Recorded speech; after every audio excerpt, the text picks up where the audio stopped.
Start. अब जी सैफर मलूक शहजादा जो था एक मिस्र का शहजादा था। मिस्र का बादशाह था, शाह आसम का बेटा था, सैफ उसका नाम था। उसने जी ख्वाब देखा, ख्वाब दे बेच इस झील को भी देखा और मिस्र से यहाँ तक रास्ता भी देख लिया और परी बद्र जमाल को भी देख लिया। तो सुबह उठ कर उसने अपने बाप से बताया कि ए बाप, मैंने रात को एक झील देखा और परी को देखा, परी पर आशक हो गया, अब मुझे परी कैसे मिलेगी। उसके बाप ने बोला आपको तो परी नहीं मिल सकती, वो नारी है, आप खाकी हैं, वो आग की पैदाइश है, आप मट्टी की। वो बाप की नाफरमानी से कई साल ज़माने घूमता फिरता आखिर नारायण में पहुंचा। तो 12 साल रास्ते पे लगे थे। जब नारायण में पहुंचा तो उसको अल्लाह वाला एक वली बुजुर्ग मिला। उस वली से पूछा कि मुझे परी कैसे मिलेगी। उसने बोला कि वो सामने वाली जो छोटी पहाड़ है, इसी की बैक साइड में एक खेमे की तरह पत्थर है, वो आप भी मौजूद है। उस पत्थर के साथ जाओ और 40 दिन का चिल्ला करो, अल्लाह की इबादत करो। 40वें दिन के बाद आपको परी का पता चलेगा। उसने जाकर इस पहाड़ के ऊपर 40 दिन का चिल्ला किया। 40वें दिन के बाद 2 जिन्नात उसके कब्जे में आ गए। उन जिन्नातों ने सुलेमानी टोपी पहनाई तो झील के किनारे पर ले आई। वो किसी को नजर नहीं आता, उसको सब कुछ नजर आता है, क्योंकि उसने सुलेमानी टोपी पहनी है। तो साथ उसकी सहेली थी और 8वीं वही मलका बदर जमाल परी जो ख्वाब में मिली थी। इस झील में नहाने के लिए आई कोएकाफ से। कोएकाफ जो है रूस के पास है, चेचनिया की तरफ है, रशिया में है। आकर सब ने अपना अपना लिबास उतारा तो इस झील में नहाना शुरू कर दिया।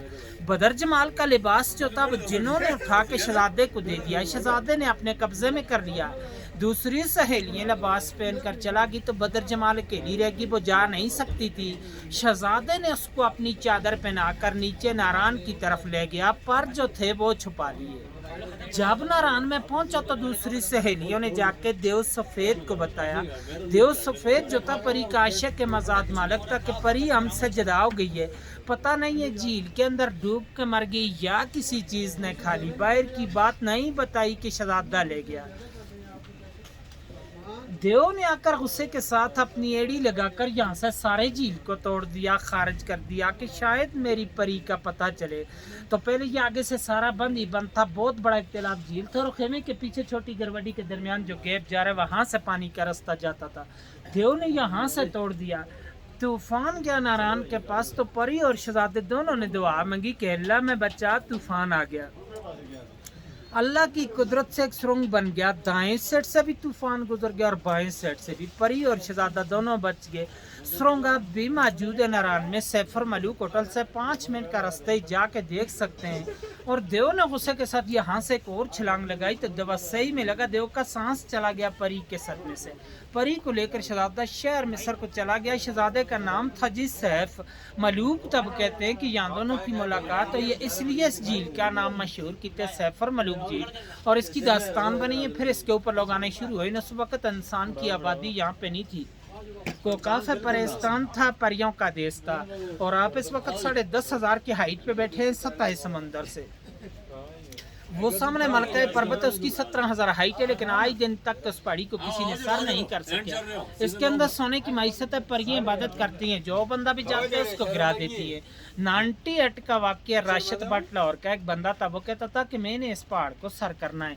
लोगों ने उसको मना भी किया था लेकिन वो चला गया। जाते हुए रास्ते में गिर के मर गया था। 13 दिन बाद उसकी डेड बॉडी मिली है मकामी लोगों को, उन्होंने उठा के नीचे भेजा। चांदनी रात होती है, चांद की जब 14वीं रात हो तो परियां उतरती हैं इस झील में, लेकिन उन लोगों को नजर आती है कि जो चिल्ले गुजार हो या इबादत करने वाला बंदा। आम बंदा तो यही देख सकता है कि इन पहाड़ों का अक्स इसमें आ जाते हैं।